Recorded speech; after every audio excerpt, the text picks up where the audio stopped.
বিসমিল্লাহির রহমানির রহিম। আমাদের মাধ্যমিক স্তরের রসায়ন বিজ্ঞান অংশে আমরা আজ রাসায়নিক বন্ধন এই অংশে সৃজনশীল কিছু সমস্যা নিয়ে ইনশাল্লাহ আলোচনা করব।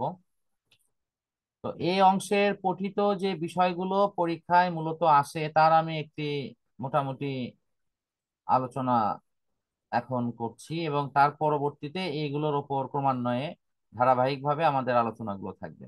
তা আজকে হয়তো কিছু সমস্যা নিয়ে আলোচনা করতে পারবো, বাট এই সমস্যাগুলোর মূলত কি কি পরীক্ষায় আসে এখানে যদি আমরা বিগত কয়েকটি বছরের প্রশ্নগুলো পর্যালোচনা করি, বাংলাদেশের মোট মিলে প্রায় আহ, স্কুল শাখায় 9টি বোর্ড, মাদ্রাসা শাখায় একটি বোর্ড, কারিগরি শাখায় একটি বোর্ড, এরকম প্রায় 11টি বোর্ড আছে। এই বোর্ড কোশ্চেন গুলো যদি আমরা পর্যালোচনা করি তাহলে সেখানে দেখতে পাবো ফার্স্ট গ্রুপে যে প্রশ্নটি স্থান পেয়েছে তা হলো কিছু যৌগ উল্লেখ করা থাকবে অথবা কিছু মৌল উল্লেখ করা থাকবে, বলা হবে যে এই মৌলগুলো কেমন ধরনের আহ যৌগ গঠন করে এ নিয়ে আলোচনা করো। তাহলে প্রশ্নের ক্যাটাগরিটাই কিন্তু একটু ভিন্ন, যে কেমন ধরনের যৌগ গঠন করে তার নিয়ে আলোচনা করো। তাহলে আমাদের সেটির ওপর ব্যাখ্যা দিতে হবে। এটা হলো ফার্স্ট, এবং এই নিয়ে দুই ক্যাটাগরির প্রশ্ন পরীক্ষায় আসে, একটি হলো আয়নিক বন্ধন আর একটি হলো সমযোজী বন্ধন। তাহলে আমরা এক্ষেত্রেও কিভাবে বুঝবো যে এটি আয়নিক বন্ধনের আম, মানে আমাদের ব্যাখ্যা দিতে হবে অথবা এটি সমযোজী বন্ধনের ব্যাখ্যা দিতে হবে? এক্ষেত্রে আমাদের বোঝার জন্য সবচেয়ে ভালো ওয়ে হলো আমরা পারমাণবিক সংখ্যা ধরে ওই মৌলকে ট্রেস করব। যেমন এখানেই লেখা আছে, একটু খেয়াল করো যে তোমাদের বলা হয়েছে, একটু বুদ্ধি খাটিয়ে কিন্তু আহ ওখানে দেওয়া হয়েছে যে এই জায়গাতে কি বলা হয়েছে যে এ এবং ডি অথবা সি ডি অথবা এ বি, এই যে পরমাণুগুলোর পরিচয় দেওয়া হয়েছে, তো সেগুলোকে ট্রেস করার জন্য এখানে একটা ক্লু দেওয়া হয়েছে কি ইলেকট্রন বিন্যাস, অথবা ক্লু দেওয়া হবে তোমার হলো পারমাণবিক সংখ্যা। এই দুইটা সিম্বল থেকে আমাদের ট্রেস করতে হবে যে আসলে এ মৌলটি কি, বি মৌলটি কি, সি মৌল কি, ডি মৌল কি। আমরা মৌলগুলোকে ট্রেস করার পর আমরা দেখব যে এরা কি ধাতু না অধাতু। ধাতু হলে তার মধ্যে কার সাথে কার বিক্রিয়া হচ্ছে, যেমন এখানে সির সাথে ডির বিক্রিয়া হচ্ছে। আমরা সির গঠনটা কেমন দেখতে পাচ্ছি, একটু সবাই বলো তো সি কোন ধরনের মৌল? সির গঠনে দেখা যাচ্ছে একটা মাত্র কক্ষপথ আছে, একটা ইলেকট্রন আছে, তাহলে এটা হাইড্রোজেন।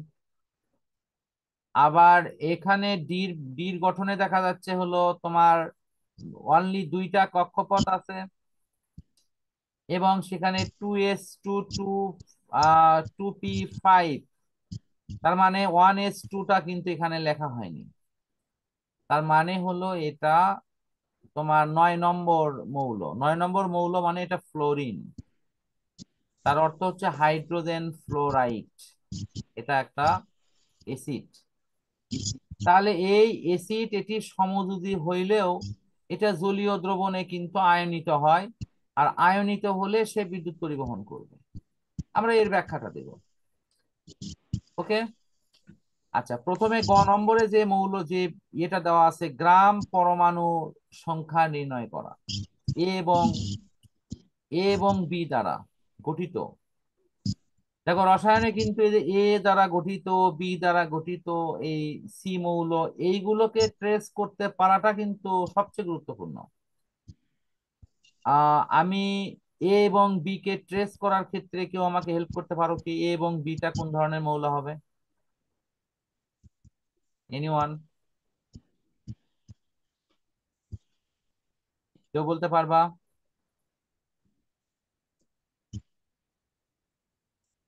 সবাই ভুলে গেলে পড়া নাকি?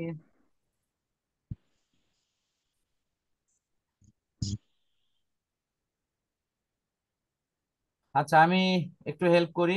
দেখো এর ক্ষেত্রে লেখা আছে 3 নম্বর কক্ষপথে আছে হলো তোমার দুইটা ইলেকট্রন। যারা এটা ভালো ট্রেস করতে পারোনি তাদের বেলা হেল্প করেছি। আমরা জানি 1s2, তারপরে কি হয় 2s2, 2p6, 2p6, তাহলে কয়টা হলো? 8টা। তারপরে 3s2, 3s2, তাহলে 8 আর 2 কত? 10। 10।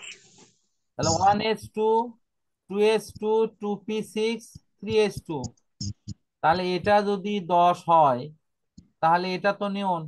এটা কি হ্যাঁ, নিয়ন? নিয়ন। আচ্ছা, তারপরে এ দ্বারা গঠিত, কিন্তু কোথাও ভুল হচ্ছে না তো? নিয়ন তো হওয়ার কথা না। একটু দেখো, এস, এস পি, ও পি, পিটা মনে, তারপরে এস পি এস, এখানে হিসেবে ভুল আছে। 2 আর হলো 2 এ 4, 4 আর 10 আর হলো 2 এ 12, 12 হলে নিয়ন না, 12 হলো তোমার ম্যাগনেসিয়াম। তাই তো বলেছি। এটা কি ম্যাগনেসিয়াম, এ হলো মে- ম্যাগনেসিয়াম। বিটা কি দেখো তো তাহলে। বির ক্ষেত্রে কি এখানে আরো দুটো দুটো ইলেকট্রন যোগ করো, তাহলে কি 8টা হচ্ছে না? হ্যাঁ স্যার। আচ্ছা, আমি যারা বলছি তাদের ক্ষেত্রে বলি, 1s2, এটা দুটো 1s2, তারপরে হলো 2s2, 2p6, 2p4 আছে ওখানে, 2p4, তাহলে সেক্ষেত্রে কি হবে? সেক্ষেত্রে হবে হলো তোমার 4, 4, 8, তার মানে 8টা ইলেকট্রন থাকলে সেটা অক্সিজেন হয়। That means magnesium oxide. এই ম্যাগনেসিয়াম অক্সাইডের 1 গ্রাম পরমাণুর সংখ্যা নির্ণয় করতে হবে। কথা বুঝতে পারছো কি? এখন আমি অঙ্কটা হ্যাঁ, হ্যাঁ লিখে স্যার। নিয়ে যাচ্ছি, দেখো তোমাদের এই অঙ্ক কত সহজ আর কত কঠিন এটি তোমার নিজের কাছে। আমি এখানে আনতেছি, ম্যাগনেসিয়াম অক্সাইডকে আমি ট্রেস করতে পারছি যেটা ম্যাগনেসিয়াম অক্সাইড। দেখো এখন পারমাণবিক ভর কোথায় লাগে? ম্যাগনেসিয়ামের ভর কত? 24। অক্সিজেনের ভর কত? 16। দুটো 16। মিলে হবে 40। অতএব, 40 গ্রাম, 40 গ্রাম সমান হলো কয় মোল? 1 মোল। আর এই 1 মোলে তোমার অণু আছে কতগুলো বলো তো? অণু আছে 6.023 into 3। 10 to the power, 10 to the পাওয়ার 23। 23। 23। 23। ঠিক আছে তো? 23। হ্যাঁ হ্যাঁ স্যার। আর এখানে কি আয়তন আসবে এটা একটু প্রশ্ন করি। ম্যাগনেসিয়াম অক্সাইড, এটা কি গ্যাসীয় পদার্থ? ধাতুর অক্সাইড গ্যাসীয়, এটা হলো কঠিন পদার্থ, এটা একটা পুড়ে যাওয়া অক্সাইড। সুতরাং এখানে আয়তন আসবে না। তোমাদের বলছিলাম কিন্তু, যদি গ্যাসীয় পদার্থ হয় তাহলে এনটিপি তে আয়তন হবে 22.4 লিটার। যদি গ্যাসীয় পদার্থ না হয় তাহলে এনটিপি তে ওর কোনো আয়তন আসবে না, শুধু এই দুটো তথ্য লিখলেই হবে। একটা হলো তার 1 মোলে কত ভর, আর সেখানে অণু আছে কয়টি। এখন মূল অঙ্কে আসি। অঙ্কতে আমার কি চাইছে? খুব ভালো করে দেখো, অঙ্কে চাওয়া হচ্ছে কি? অঙ্কে চাইছে 1 গ্রামে, 1 গ্রাম পরমাণুর সংখ্যা নির্ণয় করো। তার মানে 1 গ্রামে কয় পরমাণু আছে? একটু দেখো এখান থেকে অঙ্কে দেখো তো, 40 গ্রামে পরমাণু আছে কতটি? এতটি না? অতএব 1 গ্রামে কত আছে? তাহলে 40 ভাগ। বুঝতে হ্যাঁ। পারছো কি? আচ্ছা, যদি অণু থাকে তাহলে আমরা এই সংখ্যায় লিখবো, পরমাণু হলে কিন্তু সংখ্যা হবে 2 দ্বিগুণ। কারণ এখানে ম্যাগনেসিয়ামের একটা পরমাণু আছে, অক্সিজেনের একটা পরমাণু। তাহলে পরমাণু থাকলে 2 গুণ হবে, অণু থাকলে কোনো গুণ হবে না, অণু থাকলে ওটাই হবে। এখন আমি দেখি একটু অঙ্কটা এখানে আমরা একটু দেখি। এই যে দেখো, পরমাণুর সংখ্যাতে 2 দিয়ে গুণ করা হয়েছে। সবাই খেয়াল করো,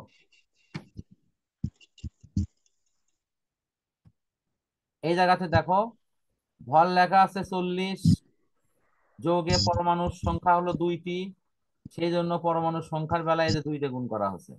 যদি অণু লেখা হতো তাহলে অণুর সংখ্যা হতো কয়টি? 1টি, তখন আর আমাদের এই গুণটা করার একটি। দরকার হতো না। সবাই না। বুঝছো? হ্যাঁ হ্যাঁ স্যার। স্যার। অতএব দেখো 40 গ্রামে আছে এতটি, 1 গ্রামে কতটি। কবে এর চেয়ে সহজ কোন অঙ্ক হয়? অথচ এই জিনিসটাই পরীক্ষায় আসে, ছেলে মেয়ে পারে না, খালি বলে কি কঠিন জিনিস স্যার। আসলে কখনোই কেউ চেষ্টাই করে না যে আসলে একটা জিনিস কঠিন না সহজ, একটু দেখি তো চেষ্টা করে। সেই চেষ্টা সে কোনোদিনই করে না, খালি দোষ দেয় যে পরীক্ষায় সৃজনশীল প্রশ্ন কমন হয় না, আমি পারি না। তো ঠিক আছে, আজকে এই পর্যন্তই থাক। আজকে আমরা নেক্সট দিনে আবার এর পরবর্তী অংশ নিয়ে ইনশাল্লাহ কথা বলবো। আহ তো সবাইকে ধন্যবাদ দিচ্ছি যে কষ্ট করে ক্লাসে সবাই যুক্ত হয়েছে যথাসময়ে। তো আমরা সবাই সবার জন্য দোয়া করি নেক্সট ক্লাসে যেন আল্লাহ আমাদেরকে সুস্থভাবে জয়েন করার তৌফিক দান করে। তো কালকের ক্লাস যথারীতি আবারও 8টা থেকে 8টা 5-এর মধ্যে তোমরা যথারীতি যুক্ত হয়েও।